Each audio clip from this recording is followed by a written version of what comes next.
A story was, or a post was put on Twitter the other day about some notorious serial killer in the north of England between the 1990s and the 2000s, who apparently is now locked up for life in prison for rape and murder.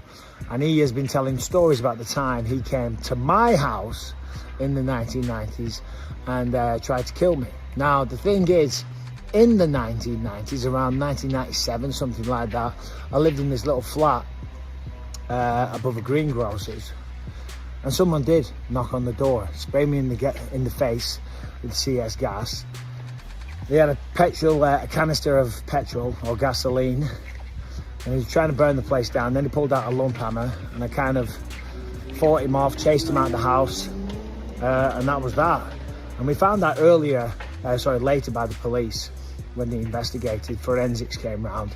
He'd climbed in through the window earlier that day and disconnected my phone line, because the whole story, which I'll go into a video on my YouTube channel, I was trying to call the police and he was just kind of watching me, laughing.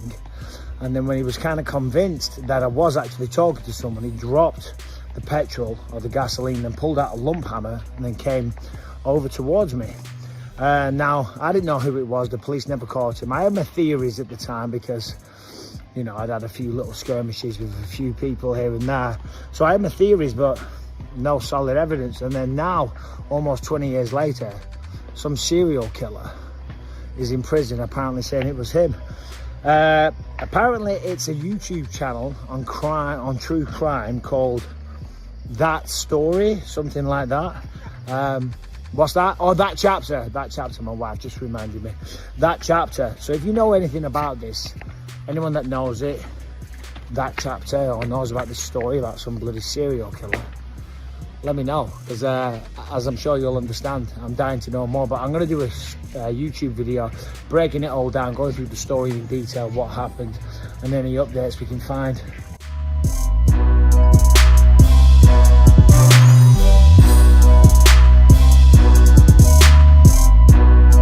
And if Dricus can go out and look good and get the win over Chimaev, I just think that ranking, he all of a sudden is going to be flirting with Islam space and Ilya space. He's going to be flirting with the top three. And I think that's the only way that we know how to compliment him in our industry. We give him a belt, we give him a main event, and then we give him a little bit more. And that top three placing pound for pound is very within reach right now for Dricus.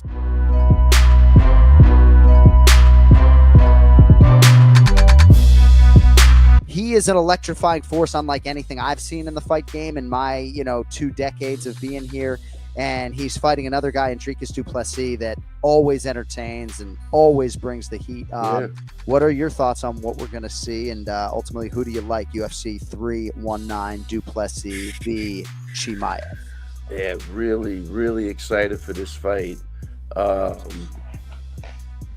Yeah, I mean, I think the build-up kind of ended up being perfect, too, even with all the missed fights and this and that. I think it actually added towards the excitement of the fight. But, man, I tell you, I like, again, Dricus has really grown on me to where I really starting to love the guy. Like, I like the tenacity. I don't feel like, and again, that doesn't mean anything. I'm just saying, optically, he doesn't look like the best guy around. He's awkward. But, man, the guys that are just tough and gritty and got the gas tank and belief in themselves, sometimes, man, it just goes such a long way. And I think that's what I'm seeing in Du Plessis. And plus, he's a big, strong kid. So that's the game to me. It looks like, can Chimaev get it done within 2 rounds? And can Dricus weather the storm and get it done in the 4th and 5th round? And I'm leaning towards Dricus dragging that fight into the 4th and 5th round. I don't think that other guy wants anything to do with rounds 4 and 5.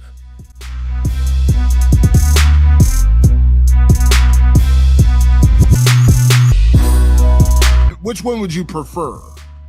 Well, Khamzat is, of course, I think if Khamzat wins this one, especially if he wins decisively, it'll be like a huge name, all right? And that might come with him taking a lot of time off after.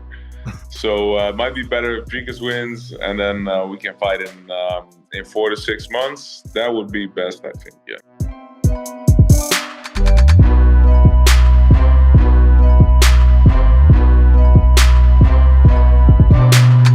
honestly think that if Kyle Barao beats Imamov, they are gonna make him and Renita fight for #1 contender.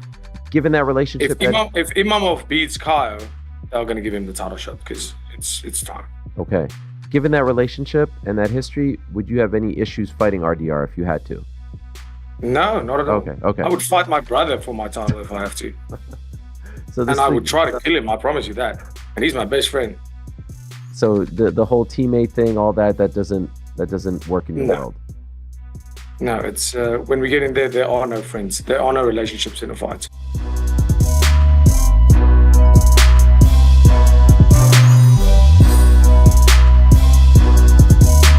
You know, there's this rumor out there that if you win the championship, that you will retire. Have you seen this? Yeah, I seen the Kaya said, I don't know where he's heard that things. So I need money, bro. This is not enough, right? Just to go for the one title. So I hopefully, if not get some injury or some stuff, they're gonna fight for defend the belt or fight for other belt in Abu Dhabi as well.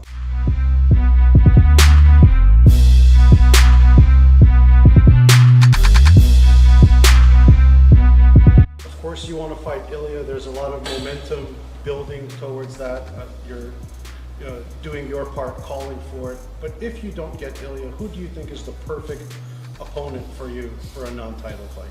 It's the other contenders is Gaethje, who wants to fight for the title, because if I beat him, he's not gonna say anything about title, or Petty, those two names.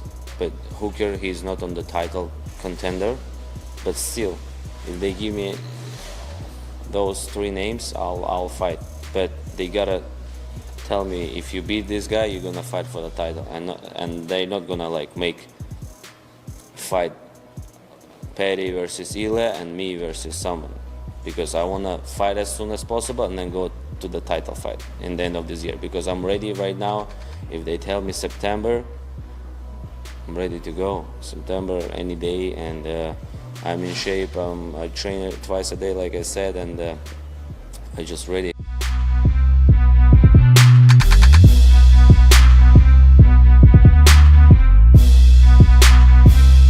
What's your favorite fight that you've competed in? My first world title fight against Eddie Barao. I'll never forget that night. It was the best night of my life, other than having my son and getting married. How memorable to you? Because I was, to be honest, like a nobody before that, right? Like, I'd only been on an undercard, only been on live fights. I get called up to the big leagues to fight the #1 pound-for-pound fighter in the world, undefeated for like 33 fights. Went out there and put on a performance that no one can ever forget, and stamp my name in history forever.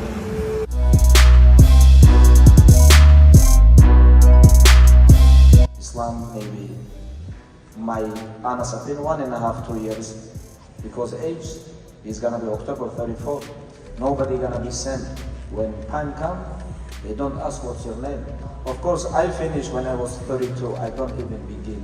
It was, I have this situation in my life, that's why. But when you become 35, you need to start doing this, because leave this sport for young guys. Because when you become 35 and you don't finish, somebody gonna finish you. Why? It's better to finish. Why? After 35, you're never gonna be same. Like people can talk whatever they want. When you pass your prime, you're gonna fight only for money. Like Allah give you 7 years, for example. You finish 40. In last 5 years, you was fight only for money, but they knock you out 10 times. For what? Go and work Uber driver. It's much better to be still inside the cage.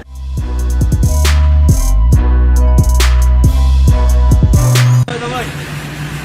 Делаем, скорость. 10 секунд еще. Делаем.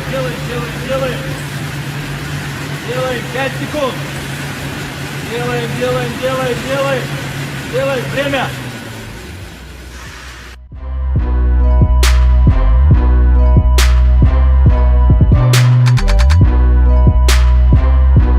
UFC press release announced. Starting in 2026, Paramount will exclusively distribute UFC's full slate of 13 marquee numbered events and 30 fight nights via its direct-to-consumer streaming platform, Paramount Plus, with select numbered events to be simulcast on CBS, Paramount's leading broadcast network. Dana White released a statement saying, "This historic deal with Paramount and CBS is incredible for UFC fans and our athletes. For the first time ever, fans in the US will have access to all UFC content without a pay-per-view model, making it more affordable and accessible to view the greatest fights on a massive platform." This deal puts UFC amongst the biggest sports in the world. The exposure provided by the Paramount and CBS networks under this new structure is a huge win for our athletes and anyone who watches and loves this sport.